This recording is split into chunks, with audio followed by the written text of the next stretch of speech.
मोदी जी का सबसे बड़ा तुर्रा है, ना खाऊंगा ना खाने दूंगा। यह लाइन आपने 1000 बार सुनी होगी। अब दूसरी लाइन मैं आपको बता रहा हूं। 22,000 करोड़ रुपए का लोन अपने दिमाग में बैठा लीजिए। 22,000 करोड़ रुपए का लोन सिर्फ 6 करोड़ रुपए देकर के सेटल हो गया। अब बताइए किसने खाया, कितना खाया, किसने खिलाया, किसको खिलाया, और ये कैसे मुमकिन हो गया भाई? सुभाष चंद्रा, जी न्यूज के मालिक सुभाष चंद्रा, उन्होंने 22,000 करोड़ रुपए का लोन लिया था। कई बैंकों से लोन लिया, LIC से लोन लिया, और अब उनको उल्टा वापसी में कितने मिल रहे हैं? सिर्फ 6 करोड़ रुपए। अब आप कहेंगे भैया ये हजारों करोड़ वाला मामला अपने को समझ में नहीं आता है। मेरा भी गणित आप जैसा ही है, मुझे भी बहुत बड़ी बड़ी कहानियां, बड़ी बड़ी फिगर समझ में नहीं आती है, लेकिन मैं आपको थोड़ा सा आसान भाषा में बताता हूं। अब आप कहेंगे कि क्या 22,000 रुपए लेकर के एक आदमी 6 रुपए वापस कर रहा है? नहीं नहीं, इसको आप ऐसे समझिए कि 100 रुपए आपने किसी को लोन में दिया कि भैया 100 रुपए उधारी ले ले, और वो आदमी जिसको आपने 100 रुपए उधार दिए हैं, वो आदमी पलट करके आपको कितने रुपए वापसी कर रहा है? सिर्फ 3 पैसे। सिर्फ 3 पैसे आपको वो दे रहा है और कह रहा है कि ठीक है भाई, अब अपना हिसाब किताब बराबर हुआ, अपन चल रहे हैं। आप उसको पकड़ करके कहेंगे ये पकड़ तेरे 3 पैसे, उसके माथे में फेंक करके मारेंगे कि 3 पैसे अपने पास रख, मेरा 100 रुपए लिया था, मेरा 100 रुपए वापस कर। एक आम आदमी यही कहेगा, भैया खून पसीने की कमाई थी, वापस कर। और ये साहब, अब जरा थोड़ा सा और समझिए, एक और फिगर आपको बताता हूं। मान लीजिए कि आपने किसी आदमी को 1 लाख रुपए, 1 लाख रुपए अगर किसी आदमी को आपने उधारा दिया है, और वो आदमी आपको पलट करके कितने रुपए दे? 29 रुपए। 29 रुपए अगर पलट करके आपको दे तो आपको कैसा लगेगा? आप तो मतलब ये कहेंगे कि भाई तेरी हिम्मत कैसे हो गई है 29 रुपए मुझे दिखाने की। ये हुआ है। 22,000 करोड़ रुपए का लोन लिया था सुभाष चंद्रा ने, और 22,000 करोड़ रुपए का लोन लेने वाले सुभाष चंद्रा सांसद भी बने थे, आपको याद होगा। और शाही वाला मामला वो भी सामने आया था, और बीजेपी ने कैसे इनकी मदद की, और ये बीजेपी की गोद में, बीजेपी इनकी गोद में, और जी न्यूज तो कैसे गोद में, सब जानते हैं भाई। और जी न्यूज के वो पूर्व तिहाड़ी पत्रकार, वो भी आप जानते होंगे, वो 100 करोड़ उस वक्त में सेटल कर रहे थे मामला। लेकिन अब जब चेला ऐसा हो तो गुरु सोचिए कैसा होगा। और सुभाष चंद्रा की इस पर सफाई भी आई है। उस सफाई में क्या कह रहे हैं सुभाष चंद्रा, वो भी मैं आपको बताऊंगा। लेकिन मैं आपसे ये जानना चाह रहा हूं कि आपने भी या तो अपनी मोटरसाइकिल लोन पर ली होगी, गाड़ी लोन पर ली होगी, घर लोन पर होगा, या फोन लोन पर लिया होगा, या खेत पर लोन होगा। आजकल लोग भैंस वगैरह पर, गाय पर भी लोन ले लेते हैं, थोड़ा बहुत लोन मिल जाता है।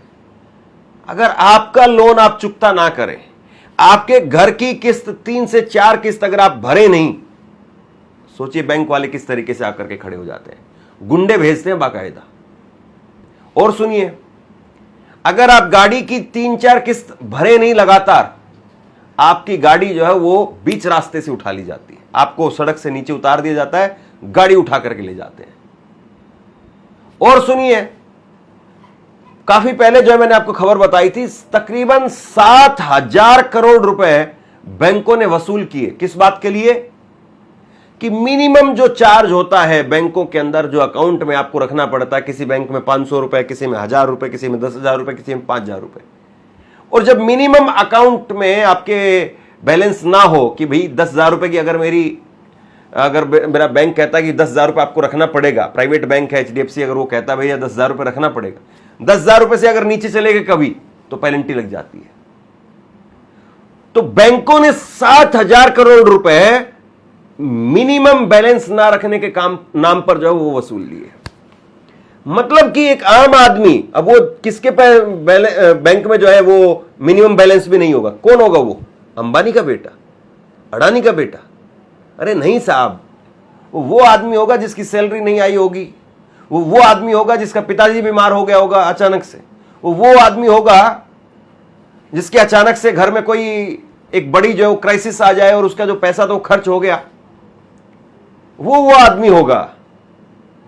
कोई अंबानी का बेटा, अडानी का बेटा नहीं होगा जिसका मिनिमम बैलेंस हो जाए। लेकिन ये देखिए आप, और मैं आपको कह रहा हूं जिस तरीके से मामला आया है सामने, अगर इस मामले को लेकर के जनता के बीच में एक राय बन गई और लोन की वजह से इस देश में करोड़ों लोग हैं, करोड़ों लोग जो परेशान हैं, जैसे सीजेपी बनी, कॉकरोच जनता पार्टी, दिमागी नक्सल पार्टी, फिर एक कुत्ता जनता पार्टी बन गई, कुत्ता बोल दिया था।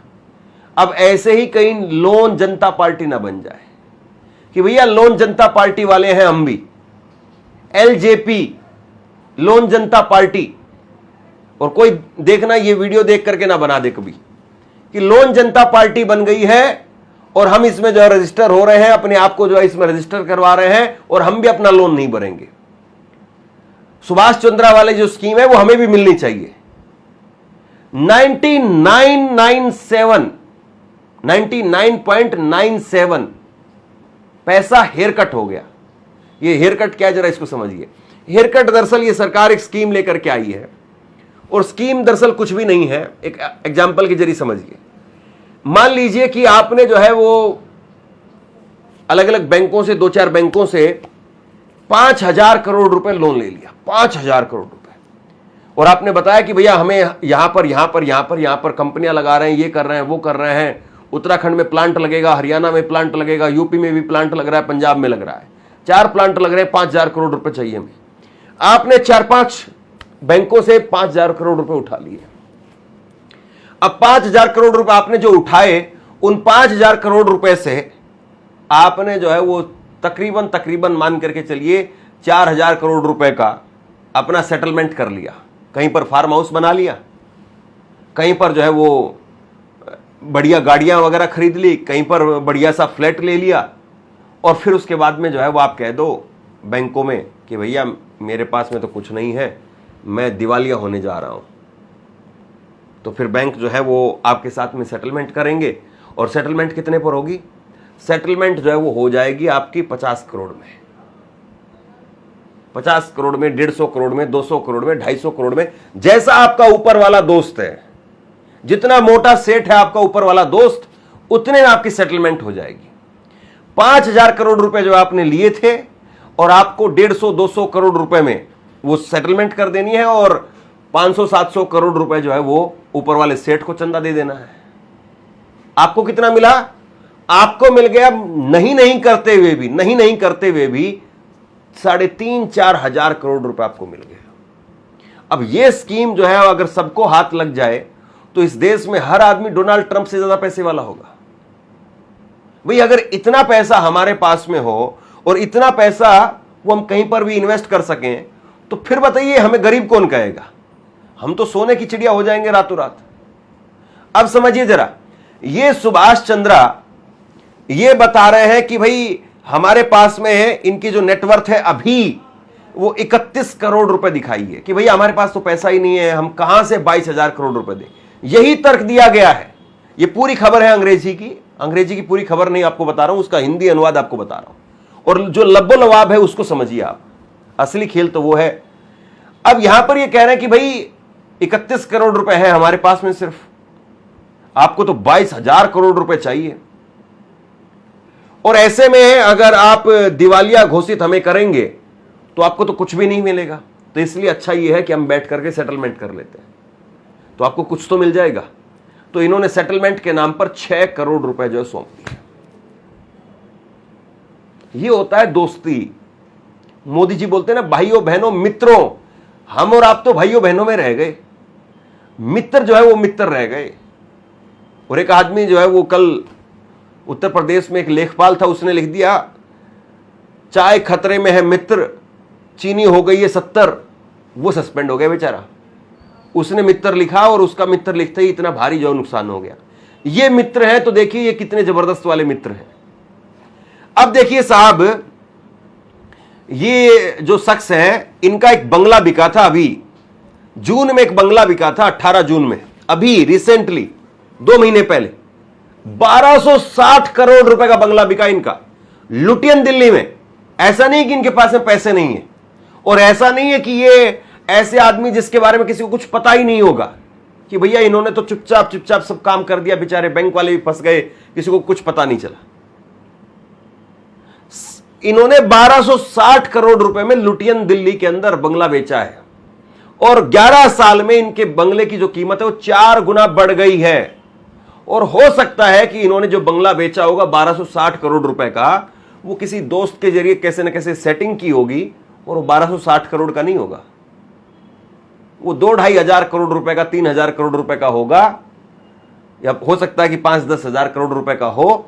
और 1260 करोड़ रुपए तो ऑनलाइन ले लिया, कैश में ले लिया, व्हाइट मनी ले ली, और उसके बाद अलावा जो 5 करोड़ रुपए पकड़ लिया होगा। बहुत बार होता है, बहुत सारी जगह पर होता है कि आपका जो प्लॉट है वो 10 लाख रुपए में बिका है, लेकिन रजिस्ट्री होती है 1 लाख रुपए की, 9 लाख रुपए कैश में पकड़ लिए जाते हैं। तो 1260 करोड़ रुपए तो ये वो होंगे जो व्हाइट में आ गए होंगे, और हो सकता है कि ब्लैक में पकड़ लिए होंगे 4-5 करोड़ रुपए। तो जब इनके पास में 1260 करोड़ रुपए 18 जून को थे, तो आज की तारीख में 6 करोड़ में सेटलमेंट क्यों हुआ? कोई पूछे जरा, बताए जरा। और सुनिए आप, ये जो है सुभाष चंद्रा, इनकी सफाई आई है अब, और सफाई किस पर चल रही? जी न्यूज पर चल रही, क्योंकि अपना घर का चैनल है, जो बोलोगे वो चलेगा। आप नाचोगे तो डांस भी दिखाया जाएगा। जी न्यूज पर सफाई चल रही, जी बिजनेस पर, गजब का बिजनेस है। इस पर सफाई चल रही है कि एनसीएलटी के ऑर्डर पर सुभाष चंद्रा बोले, डॉक्टर सुभाष चंद्रा, कि 22,000 करोड़ के लोन की गारंटी की बात गलत है। अच्छा जी, मीडिया सही से फैक्ट्स बताने की जो उनसे अपील कर रहे हैं ये, कि भाई मीडिया वाले जो पत्रकार हैं वो सही से फैक्ट बताएं, क्योंकि खुद जो है इतना बड़ा जो इनका चैनल है, खुद अपने आप में बहुत क्रांतिकारी ये पत्रकार रहे, सांसद रहे हैं, और ये दुनिया से ये कह रहे हैं। फिर ये कह रहे हैं किसी लेनदार से 1 रुपए का लोन नहीं लिया, 1 रुपए का। इतने महान आदमी, इतने ईमानदार आदमी, इनको तो भारत रत्न से सम्मानित किया जाना चाहिए। 26 जनवरी को इनको हाथी पर बैठा करके जो परेड में शामिल करवाना चाहिए। ये कह रहे किसी भी लेनदार से 1 रुपए का लोन नहीं लिया, केस कर देना चाहिए, सब चैनल्स पर मानहानि का मुकदमा ठोक दे, 1-1 हजार करोड़ रुपए का। देखो कितना पैसा कमा जाओगे आप। ये कह रहे हैं साहब, मतलब शर्म है कि इनको बिल्कुल नहीं आती है। और सुनिए आप, ये देश का सबसे बड़ा, ये खबर जो है सीएनबीसी की, देश का सबसे बड़ा जो है हेयर कट बताया जा रही है, सबसे बड़ा हेयर कट। हेयर कट का मतलब मैंने आपको बता ही दिया कि 5,000 करोड़ रुपए लोन पर लो, 4,000 करोड़ रुपए इधर उधर सेटल कर दो, अपना इधर उधर लगा दो कहीं पर, और फिर कह दो कि भैया हम दिवालिया हो गए हैं, और बैंक से फिर सेटलमेंट कर लो 100-200 करोड़ रुपए में, 500-700 करोड़ रुपए जो है वो रिश्वत के खिला दो, आपको 4,000 करोड़ रुपए मिल गए, खत्म बात। ये हेयर कट है। और ये हेयर कट जो है वो करते करते सरकार वो 10 लाख करोड़ रुपए माफ कर चुकी है। 10 लाख करोड़ रुपए। हमने कुछ वक्त पहले जो आपको खबर दिखाई थी, झारखंड के अंदर एक गरीब आदिवासी, उसके कुछ रुपए थे बैंक के अंदर, सिर्फ कुछ रुपए, और वो मर गया बेचारा, उसको टीबी हो गई थी, और बैंक वालों ने जो है उसका अंगूठा नहीं स्कैन हो रहा था, यूपीआई जो है उसका नहीं हो रहा था, केवाईसी नहीं हो पा रही थी, और उसका पैसा नहीं दिया, और उसको जो है वो बैंक के सामने जो है गाड़ने के लिए उसके घर वाले चले गए कि तुमने जीते जी तो पैसा दिया नहीं, ये लो, इसको हम गाड़ने के लिए जा रहे हैं तुम्हारे बैंक के सामने। मैं फिर कह रहा हूं, ये जो खबर है कि भाई 22,000 करोड़ रुपए का 6,000 करोड़ में सेटलमेंट हो गया, सोचिए वो आदमी जो रात को सो नहीं रहा है, जिसका घर लोन पर है, जिसकी गाड़ी लोन पर है, जिसके बेटे ने एजुकेशन लोन लिया है, बेटी को एजुकेशन लोन लेकर के उसने कनाडा जापान भेजा है, और अब जेब में पैसा है नहीं उसको आगे पढ़ाने के लिए, अब वो फंस रहा है, रो रहा है, उसको रातों को नींद नहीं आ रही है कि बेटी को बाहर भेज दिया है, सारा पैसा लग चुका है, अब और पैसा भी नहीं है, और अभी उसका 2 साल बाकी है, 1 साल बाकी है, कैसे पढ़ाऊंगा उसको। उस आदमी के दिल पर यह खबर किस तरीके से चोट की तरीके से लग रही होगी। और जो बीजेपी भक्त हैं, कट्टर वाले अंधभक्त हैं, बताओ मोदी जी ने ठीक काम किया है कि नहीं किया है? बताओ बताओ। लोन तो तुमने भी लिया होगा। अपने कलेजे पर हाथ रखो यहां पर और बताओ कि मोदी जी ने ठीक काम किया कि नहीं किया है। बिल्कुल ठीक काम किया है मोदी जी ने। और मैं तो कह रहा हूं यही फॉर्मूला पूरे देश पर लागू कर दे। ये बीजेपी के लोग कहते हैं कि किसानों को कर्जा नहीं देना चाहिए, किसान बिगड़ जाएंगे। गजब है भाई। और विजय माल्या जो है वो जवाब दे रहा है। विजय माल्या उधर लंदन में बैठ करके चुटकी ले रहा है। विजय माल्या ने जो है वो ट्वीट किया बाकायदा सुभाष चंद्रा की इस खबर को लेकर के, और विजय माल्या ने कहा कि अगर ये सच है तो ये भैया तगड़े वाला मामला है। मैंने तो जो है वो सरकार ने मुझसे दुगना पैसा ले लिया और मुझे फिर भी भगोड़ा बना करके रखा हुआ। और यहां सुभाष चंद्रा जो है वो घर बैठे बैठे क्लीन चिट, और अभी भी बड़ी ठसक के साथ में, बड़ी हेकड़ी के साथ में, बाउंसर लेकर के और बड़ी आलीशान लग्जरी गाड़ियों में। आपको क्या लगता है अगर आम आदमी होता और आम आदमी की गलती से उसके खाते में भी अगर 5 करोड़ रुपए आ जाए, कहीं से गलती से 10 लाख रुपए आ जाए, गलती से अगर किसी किसान के खाते में आ जाए, कल को 4 कैमरे वाले, माइक वाले जो है उसके घर पर पहुंच जाते हैं, मीडिया वाले घर पर पहुंच जाते हैं, पूछते हैं कहां से पैसा आया? कराची से आया है, ये कहां से आया? कनाडा से आया है, क्या करते तुम? फिर अगर सिख है तो बेचारा फिर फंस जाए, अगर कोई मुसलमान है तो फंस जाए। और इनके घर पर कोई नहीं पहुंचेगा भैया। कोई एक कैमरा, कल को मैं गारंटी से लिख करके दे रहा हूं आपको, कोई एक कैमरा जरा लगा दे उनके घर की कोठी के सामने की इस कोठी की कीमत कितनी होगी। और कल को अगर लोन जनता पार्टी खड़ी हो गई और जंतर मंतर पर अगर 1 लाख लोग आकर के खड़े हो गए और इस देश में कम से कम लोन वाले नहीं होंगे, जब भी 20 करोड़ लोग कम से कम ऐसे होंगे, 20 करोड़ लोग जिनका अच्छा खासा मोटा लोन चल रहा होगा। ऊपर वालों की बात नहीं कर रहा हूं, वो तो नहीं आएंगे, वो तो सेटलमेंट कर लेंगे अपना। लेकिन जो मिडिल क्लास है, जिसने गाड़ी पर home loan, car loan, education loan या गाय भैंस बकरी पर लोन लिया है, गाय भैंस बकरी वाले को भी छोड़ दीजिए, वो बेचारा क्या दिल्ली तक आएगा? इतने में तो उसका लोन ही चुकता कर लेगा। वो उसका कितना ही लोन होगा? उसका लोन होगा 5-10 हजार रुपए, 20 हजार रुपए, 50 हजार रुपए, दिल्ली तक आने में खर्चा हो जाएगा उतना तो। लेकिन जो सीरियस वाले, bank loan, home loan, car loan, bike loan, वो लोन वाले 20 करोड़ से ज्यादा होंगे। अगर वो 20 करोड़ में से अगर 2 लाख भी आकर के अगर दिल्ली बैठ गए कि हमारा भी लोन माफ करो, हमें भी सुभाष चंद्रा वाली स्कीम चाहिए, मोदी जी का क्या होगा? और इसलिए मैं कह रहा हूं, यह खबर आज सामने आ गई है, यह खबर आज मैं आपको बता रहा हूं। आज 27 तारीख को शाम को 8 बजे हम ये खबर रिकॉर्ड कर रहे हैं। मैं आपको ये बता रहा हूं और मैं फिर आपको रिपीट करके बताऊंगा, सरकार को ये फैसला, हालांकि ये फैसला जो हुआ है वो NCLT ने किया है, सरकार कहेगी हमारा कोई लेना देना नहीं है, लेकिन ये फैसला जो हुआ है इसको उल्टा ठंडे बस्ते में डालना पड़ेगा। आप लिख करके ले लीजिए, क्योंकि अब वो बात नहीं है कि कुछ भी चल जाएगा। अब तो साफ जवाबदेही लोग मांग रहे हैं। अब बहरहाल क्या होता है देखते हैं। बाकी आप बताइए, आप इसको कैसे देखते हैं? नीचे कमेंट सेक्शन में अपनी राय लिख करके जरूर बताइए। इस वीडियो को लाइक कीजिए और चैनल को जरूर सब्सक्राइब कीजिए। शुक्रिया, थैंक यू।